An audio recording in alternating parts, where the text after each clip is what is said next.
MilkyWay's Kindred. Here we go for game number 2 as FPX changing tact here and actually playing Smolder for Deokdam. Pair's still going towards the Annie, so that's what they've chosen to try and lock down this mid lane and try and stop Knight from being able to be enabled from early laning phase, because that's one of Annie's strongest areas of the game. So you've set yourself up something to stop Knight on the Karma potentially from becoming a bit of a threat even into the early game. Trying to see if that Smolder has any answers left on the table. They've taken away the Varus and the Kai'Sa, which have both somewhat worked within the LPL. And we've got themselves hover over a couple of different picks to see what BLG want to try and shut down Deokdam Smolder with. So Zeri could be the option here. Scaling for scaling once again. We have seen this matchup. It didn't work for the Zeri. However, I don't think that was in the hands of Epic. So perhaps a different result this time around. And then Knight. No, not Knight. He's got his Karma already. We're looking towards the top lane here. It always throws me a bit when we come into the end of the champ select. But it's looking for the top lane to go up against this Jax potentially. So Aatrox locked in for Bin, which is going to be a big like flanking champion. Can of course have the Jax flexed into the jungle to be against Xin Zhao. We've seen that a lot in the LPL, seen it a bit in the LCK as well. So we might just opt back into the Aatrox Cassante matchup and say, well, it's unlikely for there to be much variance in that top lane matchup. It's more about the impact of the team fights. I think Bin in that last game had himself that Jax game. He was kind of a bit of that secondary player, really. He wasn't really the person who was determining that game, particularly behind On and Knight, really, who was snowballing off to huge, huge victories. Something like the Aatrox, he could have himself some big team fight impact in a way that potentially he couldn't quite manage in that game. Find that impact. BLG, a very different composition to what we saw in the first game here. But similarly for FPX, right, a lot of onus on Deokdam in this game, which, you know, it's the player that we came into the series sort of criticizing a little bit. It's the Smolder in hand. Let's see if Deokdam can kind of rectify some of the games that he's had across the course of this split. The Smolder, certainly a pick that you can take over the game on. I'm kind of scared of Elcon Zeri, though. I feel like this guy is an extremely accomplished Zeri. You know, this may not be the same Zeri that we saw, you know, all of last year, basically the entire year as well. But still a terrifying pick. Especially when you have so many of these players which have achieved pentakills on the pentakill machine. Smolder is that right now, but with the execute on that Q late game, feels like every so often AD carry, the role has often been disputed in terms of is it strong or not. Well, you know, it's been there and about, but there's always at least one AD carry champion that makes you just sweat when it gets a lead. It used to be Zeri. It was Zeri for a long time. It is Smolder right now. Scaling for scaling. Pentakill threat for pentakill threat. AD carries. All eyes on them. All eyes on the AD carry role. And I'm not talking about jungle this time for FPX. It will be the Jax rather than the Kindred for MilkyWay. Does have a good matchup with the Jax against the Xin Zhao. And, you know, BLG even banning the Kindred, thinking the Jax might be in the top lane. Here we go, you can hear the Gyos for BLG versus FPX Game 2.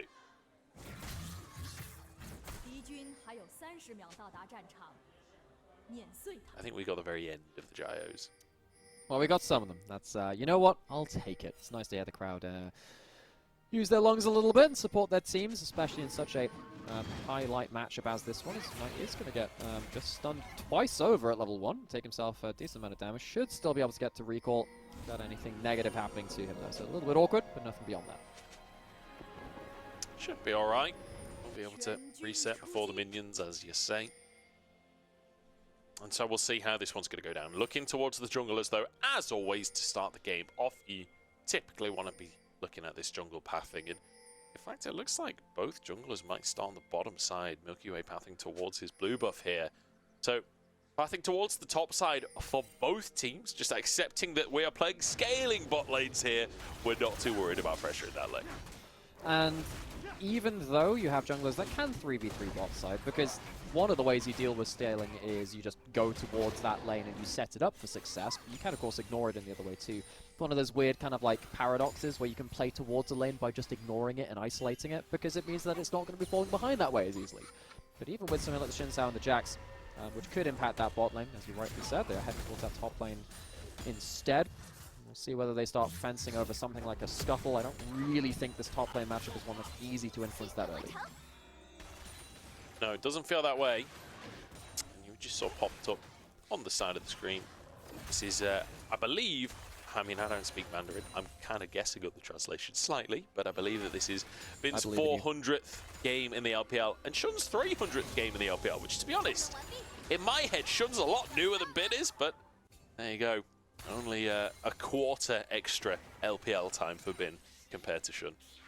And how great have these players like evolved into as well? I know that Bin, of course, like he's a player which has been kind of at the top for a long time now in terms of people's expectations, but BLG went from a good team to a great and elite team last year, despite the fact that this organization has had a history of not quite delivering on its promises. This is the team that brought Uzi out of retirement. Didn't manage to make that work. Last year, though, with players like Bin and Shun, they really came into their own, even their bot lane as well.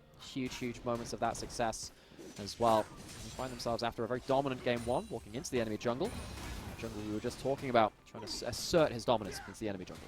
Yeah, starts the red buff off. Surprised to see him walk towards MilkyWay on the Krugs there. Instead of just starting the red immediately. MilkyWay going to be committing to those Krugs though. And with Knight moving, it does mean that this red buff is guaranteed. So using this priority in the top lane, in the mid lane, to find advantages over MilkyWay right from the start of the game. Sometime in summer last year, there was a great interview. I cannot remember who it was by. It might have been Knight. It might have been Faker. It was a mid laner. I remember that. I remember them saying that. I remember the role sometimes because they were talking about how the lanes of BLG play and how they respond to it. When you play against BLG, it doesn't matter what the draft is. They play insanely aggressively and just try and get every percentage they can get out of those lanes, despite the risk attached to it. But the reason it works is because Shun can then also be someone that kind of facilitates these lanes at the same time. He will play aggressively and leverage off of them. You can see right there, they're using early push in mid and jungle to make sure that Shun can get something in the early game. The context makes more sense when Knight was not on BLG. The confusion between Knight and Faker. Care going to be rooted up as Knight trying to escape out the wrong side of the lane, but Shun is nearby too. So suddenly the play is turned around and MilkyWay is going to be the one has to try and get out of dodge, although in fact he's just going to go into dodge. Will be rooted. Shun get a bit of damage down off the back of that as well. I feel like Xioalaohu was surprised to be on his poke damage because you the early W. Yeah, the W just chunks people. It really does. Even if you don't go in on it, it's still just massive damage. Yeah, as someone who has many a time been pushing up in mid lane and seen him just do that little spinny twirly thing in the air and then found out exactly what happens afterwards, I completely agree. This champion is very unfair if you just kind of like early levels realize how high his base damage is. It's kind of why he's picked though, right? Because right from the start of the game, he can have pretty high burst damage. Now the thing is with someone like Jax, he can't dodge out the W, but he can dodge out, of course, the knockup from the Q and a lot of the ability for him to stick to you as a target afterwards like that. Which is why Jax is sometimes played into the jungle as it is in this game. But with the pushing lanes, being aggressive as we said before, BLG are going to use this Xin Sao's early spike to make sure that they can get themselves another victory over the jungle kind of matchup and get themselves a dragon early on. It doesn't really feel like this draft from FPX particularly sets up MilkyWay in this game, does it? 3 pushing lanes for Shun to play through. Like, it was quite difficult for MilkyWay to find himself on the map here, but Grubs can be used as the opposite play. So MilkyWay moves in towards that. He's moving back there too. Ult's on top side. But for all out for World Ender here between our top laners. It's now Knight moving straight past the Grubs, straight towards this top lane. The Q3, lads, Knight's not even needed. Just slides in and takes the kill. It's all him. you essentially get an extra 50% gold, so it is worth for BLG. I mean, he just slides in and takes the kill credits. Don't worry, guys. All me, don't worry. But while all this happens, MilkyWay hops over the back of the Krug pit, and despite having 3 losing lanes against him in terms of early push, sneaks away one of the Grubs at least. So MilkyWay uses both of his trinket wards, one to hop into the pit, one to hop out of the pit, to at least stop BLG getting everything on the map early. And the difference even between 5 Grubs and 6 Grubs, if BLG were to claim them, is really large. So it is something from MilkyWay in a difficult scenario. And maybe that's how this draft sets up MilkyWay. It gives him such a hard job that every win he does get, it matters more. Oh, big damage in the mid lane onto Care. On nearly goes down himself, forced to flash just away from the burn from Tibbers as Knight now trying to escape with his life. Oh, but life is behind him, and the knockback will land. That's a stun coming through, and MilkyWay, this is his chance. The BLG laners overextend in the plays and give him kills. This is why it's so important to have this vision uptime and this jungle pressure uptime when you're playing towards aggressive lanes. Because if you're just going to push in, you know, incredibly aggressively, then yes, there are going to be openings where you can be outnumbered by a jungle or a support roam. And Knight does briefly get caught out by that one. There's no smite for Shun, which means he loses the red buff. MilkyWay jumping forwards and flashes forwards indeed. Counter-Strike gets the stun as well. That's ultimate out from MilkyWay, and that's a kill onto Shun. Fantastic bit of play from Life and MilkyWay working together. Elk wants to capitalize, wants to get a kill onto this tree, but he's tanky. And Deokdam returning fire, but actually I think Elk is just going to 2v1 them. He chases them through the jungle and finds a kill anyway. So Zeri looks at Smolder and says, well, whatever you can do, I can do better. I was the original pentakill machine in this AD carry meta. Gets himself a first kill, does Elk. It's very important. Deokdam trying to get the kill back, and he slaps him down. Oh dear, just flash for the auto cute. A bit too easy for Deokdam there, Elk. Not realizing the threat was there. And this is getting messy already for BLG. It is. Last game, it felt like the messiness kind of helped them a little bit more. They had a bit more snowball potential and the ability to just play pick after pick. It's harder to do that when you have a lower mobility mid laner like the Karma, who can struggle to kind of get in and out of fights like the Ari can do post level 6. He walks up too far this time and Life is unlocked from the bot lane. This is where everything gets very interesting because, you know, On just nopes out and says, well, I don't have any HP. I'm not helping you with that one. And MilkyWay, we said, hard game for him against losing lane, or against winning lanes. And he has to do something with his jungle presence all the same to keep his team in it in the early game. He gets in with that kill. Just unfortunately, the rest of the team cannot get out before Elk gets value. Yeah, and it's, I feel like Elk just acknowledging that, yes, we're both scaling picks, but I'm better early than you are. And charging forward. Also knowing that he had Knight behind him, so the shields are going to come on through the follow-up damage if the fight continues. So that's really the actual crux of it. But it did look funny watching him chase them down. So, kill for both AD carries so far. Farm is relatively even as well. I wouldn't say there's a big advantage there. It's just MilkyWay pulling a lead away in that jungle. And then obviously CS advantage up top as well. Oh no! Oh, I'm so sad. Also, by the way, I just realized that whenever Care drops an ultimate, it's a Care Bear. Should have said that one before, but not seen it this one. His Knight just walks away. Oh, you should have saved that. You should have saved that for the play. I just had to say it. You know, we sometimes wake up in the middle of the night and think, I've got something I'm going to say on cast. I had that there. The intrusive thoughts won, but Care did not win in that mid lane. He certainly did not. Flashes forwards, not quite in range for the Tibbers. Disaster there for Care. And it does mean now that with his flash down, suddenly there's a real angle for On, for Shun, to get involved in that mid lane and set up Knight for a kill onto the Annie. So Care's going to have to be cautious.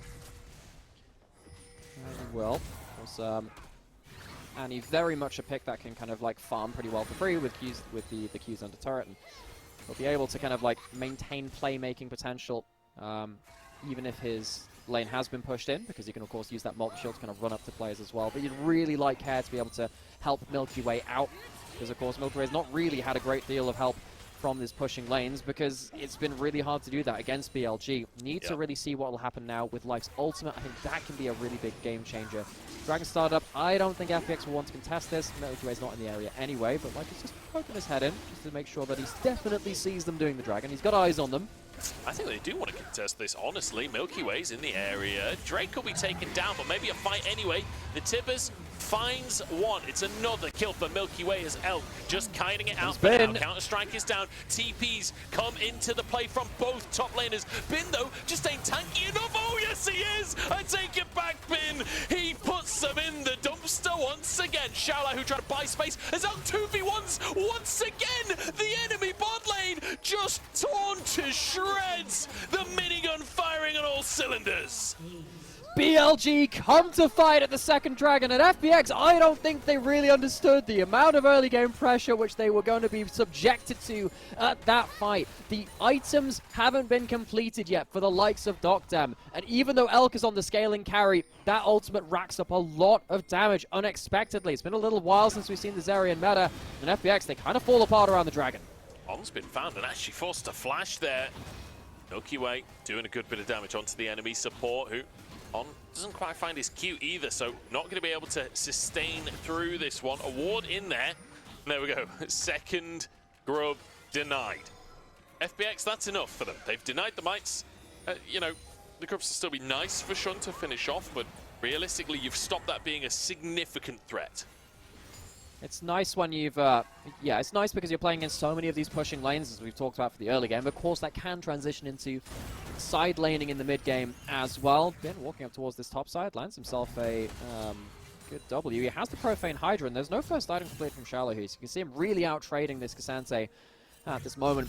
Ben, gosh, what a team fight from him. Yeah. Just about plays the HP marks well. When you're playing the lethality Aatrox, you don't have as much tankiness. Life is out of vision here in the mid lane. There is a sapling, of course, in this brush should Knight walk towards it. Knight does not know the danger he's in right now, I don't think. Life has done such a good job of flanking, but now he actually flashes over the root. Or maybe the root hit and just the Merc Treads absorbed it. Either way, Knight gets out with his life. So when you cast the Maokai ultimate, wait a second, why are you zooming in like this, Cat? No! Oh, God, Care. It's a disaster, and the observers love it. Deokdam now caught in the bottom side. And oh dear, we've got some diffs in this one, haven't we? Yeah, I think all of FPX are going to need to find themselves some Care Bears to hug to sleep at night, because that one is one they will like to forget about very, very quickly. You've set up for the Care Bear to be the call, but suddenly Care Bear has become a very negative call. Yes. That's what we call a Care Bear from this point on in the LPL. It is very much not the... It's a comfort blanket in some ways, but not on the Rift. Wait, Bin's all in on the top side. He might get something there. MilkyWay's just gone in. 2v1, ignited and forced Xioalaohu? And in the meantime, Xioalaohu is getting diffed to the top side. Mid diff, top diff, bot diff. Is there anywhere? There isn't a diff for BLG. It is a Bilibili diff. They're just taking FPX to town.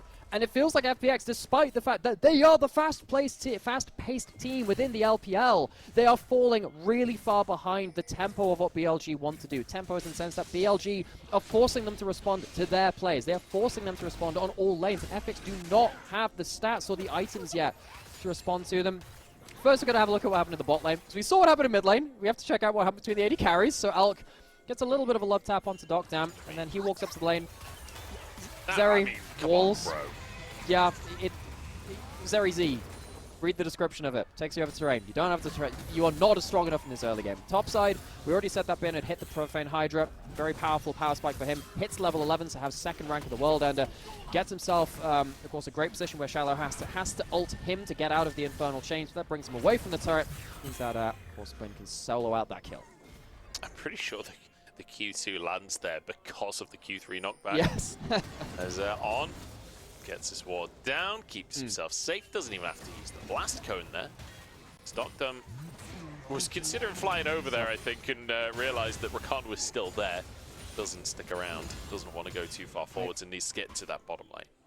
I have a great piece of trivia for you about Bilibili, and it's about Zeri as well. Do you know what Bilibili means in terms of the Chinese word for it? Because it's actually translated from the word for like electric shock from Japanese, which is Bilibili. So you put it into Chinese and then the syllables go into Bilibili. That's the name of the Bilibili site as well. So when you have the electric shock, it very much matches up what Zeri does as a champion as well. In fact, Bilibili was named after a very famous character who's about electric shocks as well. So it's all coming together here for Bilibili and the Zeri and the bot side. I only found that out about a week ago. I've been sat on that. I'm really... Yeah. Now we see the Zeri, it all makes sense. Perfect game for it. Absolutely. And, you know, after last year as well, so much of the Zeri play coming out from Elk definitely feels appropriate for Bilibili. As Deokdam trying to hold this wave, trying to keep his tower alive, will be able to do so. But a third Drake in the meantime being taken by BLG. And I mean, this is just, they're just running away with things here. It's 7,000 gold lead at 16 minutes. They've got push in every single lane if they want it. They've got this Drake just being soloed by the jungler. It's feeling pretty fantastic. And I mean, I feel like this, every single series, even though some mistakes happen, it always feels pretty good to be a BLG fan, I think, for the people supporting this team at home. Very happy with how the off-season went. Bin dashes over the wall and MilkyWay will heist the Gromp. Doesn't seem quite a good enough trade against that Drake though, does it?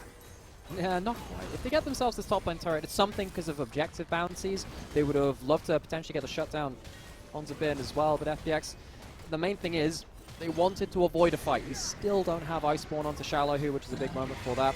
Harold going towards bot lane. We've got mid lane going to get taken as well by Elk. the static shiv as well. BLG tearing FPX apart on the map, and this is where FPX have... Knight! Try to take some points about macro. Stop failing a driving test. Yeah, I'm pretty sure either he didn't mean to click it in the first place, or he intended it to go the other direction. Either way, whichever one it was, it didn't work. He just gets in the car, realizes the handbrake's not quite on, he's taking his foot off the brakes, like, oops, and there it goes. But either way... Something weird about handbrakes. This is a bit of a tangent here, but in America, they never put their handbrakes on. It's so strange, because basically all of the cars there are automatic. They have auto ones? Yeah, you put it in park. But the thing is, it's not quite the same thing. And like when you first get to America, you get out of cars when people park it up, and it like sort of wobbles back and forth. You're like, are we gonna roll here? Like, I don't know. It's a different place. MilkyWay is getting railed. Will walk away with his life, but pretty much only just. Seeing that Knight, man, I love Knight. Brought up the Magi's blank book, second item, but when you're playing this Karma, you are not the focus of this composition, and if you get one good fight, just like the game in game one, where you have like a quadra kill or just any kill participation, you get huge value out of that. Deokdam, why are you jumping forward? Force out an ult from Life to defend his AD carry. The ghost taken from him as well, but you see that FPX, they are really quite playing skittishly now. Any one mistake could get jumped on. And you know that if you're the one that makes the mistakes, you'll be jumped on not just in-game, but in the forums as well. MilkyWay trying to get the stuns out here. On gets out with his life. As speaking of life, just about walks away. This wood ain't flammable. It's still alive for the time being. But I mean, the pressure just doesn't stop, does it? Oh, nice flash stun comes through from MilkyWay, finding a potential pick there. But I don't think it actually stops the siege because everyone's so low. Deokdam can't really step up at all. Care though can. Flashes for the Tibbers. Didn't have the stun available though, so it's just a bit of damage now. Bin is behind them. Oh god, it's terrifying. This Aatrox just annihilating, but MilkyWay survives. And actually, it's a shutdown. 1-for-1 in the trade. Bit of a greedy flash there from Bin. He didn't have the World Ender. If he has that, he 100% walks away with even more, potentially the 2 kills. It wasn't there just yet. So BLG, they lose themselves a shutdown. 5 kills on MilkyWay's Jax. How can we not talk about MilkyWay when we talk about FunPlus Phoenix?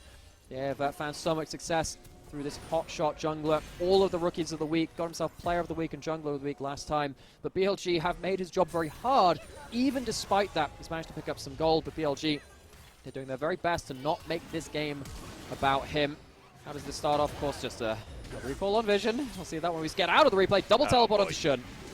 Deokdam is not having a fun time. Gets solo killed by Shun. Might lose his life for this play as Knight just gets some damage down. And Shun trying to escape. He starts to wail on Care as well.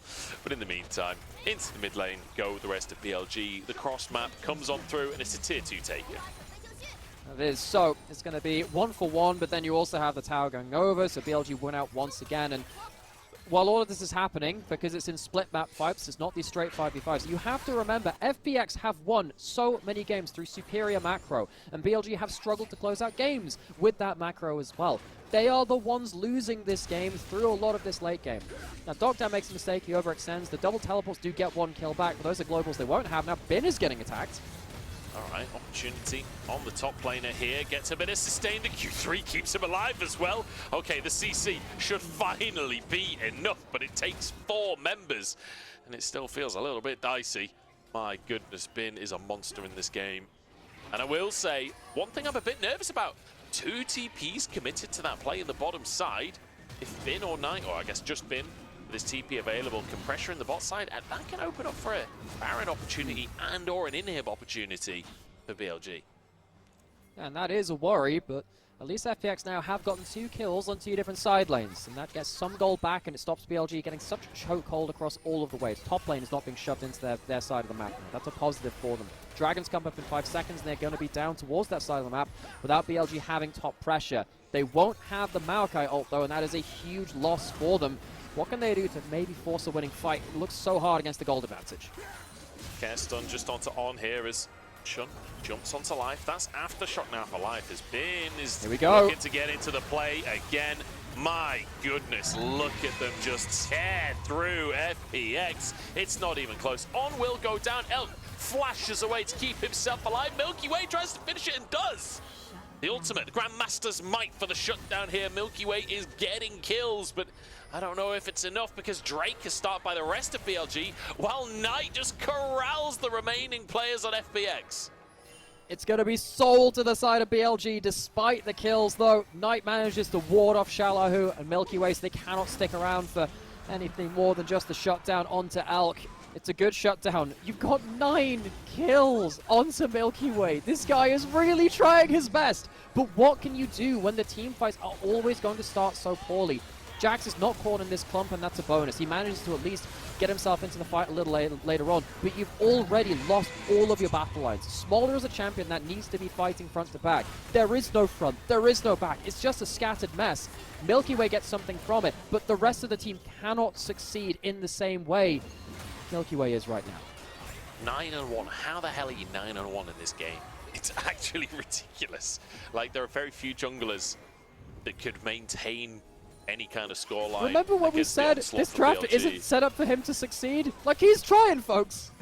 He'll always find a way. MilkyWay, he's playing for a contract right now. That's going to be life going down. Baron is up on the cards. MilkyWay should be found here. Just has to ward hop back to safety over to his towers. BLG can start off the Baron. You know, in a lot of ways, this series is absolutely not what FPX would have wanted to see. But in another way, BLG, they are not pulling punches. FPX have been given that kind of respect from BLG. They are not taking this in half measures. They're going to start firing down this Baron now. Goes down low. You know, you're looking for silver linings when that is the positive for FPX. As the fight kicks off, Baron already taken, and there goes Care. Elk literally just kind of 1v3ing on the backside of the play, forced away. But in the meantime, the rest of the team takes down MilkyWay. He can 1v4 on his team, but not against 4 of BLG. He can certainly try. And MilkyWay blows his flash in that attempt as well. Much harder for him to have any kind of last gasp now with the Mountain Soul, with a 10,000 gold lead, with waves building up. BLG are very much poised to end this series. It was a series which everyone was excited for, and even though it's likely to be a 2-0, it has delivered in terms of excitement as Bin and Knight, the solo laners of BLG, go forwards. Massive chunk on Deokdam from the Q2 there from Bin. This will be a mid inhib. I don't think they can push for the end, to be honest. MilkyWay's back onto the map, but they can maybe look for 2 inhibs. Wave arriving in the top side. MilkyWay wants to go in here. Stun just onto On, though. The ults. The roots will land. I don't think that this is something they can follow up on, but they're going to try anyway. Life starts the fight off as Shun buying so much space for the rest of the team. And Elk is just charging up as Bin obliterates once more. Triple kill on the Aatrox. My God, what a game from the top laner of BLG. He's had a bit of a weird split. It's not necessarily the Bin we knew from 2023, but every so often you see games like this and you're like, that is the top laner we remember, as FPX falls 0-2. Well, the Phoenix, it may be fire, but it's also flying, and the lightning from Bilibili is super effective. Fantastic series from BLG, 2-0 in the end. And stopping a bit of the momentum from FPX. Absolute domination today. This is probably the best we've seen BLG look since some of the very early series in this split. It's very important to see a series like this. Against Team WE, against even LGD and a couple of the other teams, they have stumbled. They have not closed out games. They've lost early games, and they've had to claw things back. Couldn't be further from the truth in what we saw in this series. FPX were our team to watch from the last few weeks. They are so exciting to see play. BLG giving us a pretty firm reminder of who's at the top of the table right now. Yeah, and I think it makes a lot of sense in the context of they were the team that lost to IG. That they started that kind of IG hype train when that 2-0 came through with Leon joining the roster. And I feel like FPX have been on a similar hype train, a team that didn't have massive expectations about their roster, finding wins against some of the big names,